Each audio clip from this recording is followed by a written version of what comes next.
छत्रपती महाराणी ताराराणींना अभिप्रेत असणारं काम आम्हाला करायचं आहे। हा आमचा जाहीरनामा त्यांच्याकडून प्रेरणा घेणारा जाहीरनामा आहे। आई अंबाबाईला आम्ही तो जाहीरनामा सादर केला आणि आई अंबाबाईला प्रार्थना केली, आम्हाला शक्ती दे, आम्हाला ताकद दे हा जाहीरनामा पूर्ण करण्यासाठी। महिलांच्या बाबतीत आम्ही सगळ्यात मोठा निर्णय या कोल्हापूर शहरामध्ये घेतोय की आज KMT मध्ये दररोज 45,000 प्रवासी प्रवास करतात, त्यामध्ये 60% महिला असतात। तर ही KMT ची सेवा कोल्हापूर शहरामध्ये महिलांसाठी 100% मोफत करण्याचा निर्णय आम्ही या ठिकाणी घेतला।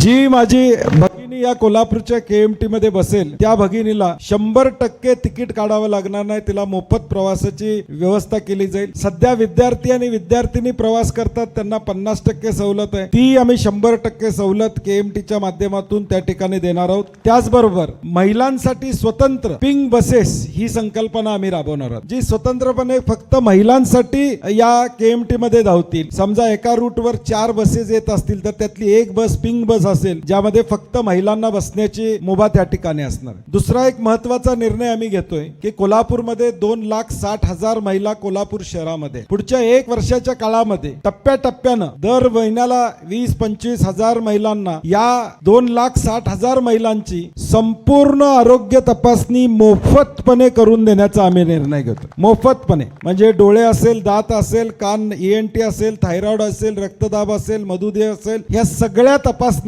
आमच्या 2,60,000 महिला ज्या कोल्हापूर महापालिकेमध्ये आहेत त्यांना मोफतपणे दिलं जाईल। कारण की आज महिला अंगावर काढतात आजार, शेवटच्या स्टेजला दवाखान्यात जातात, पुरुष मंडळी जाता येता दवाखान्यात जातो, आणि म्हणून महिलांसाठी आम्ही हा उपक्रम केलेला आहे।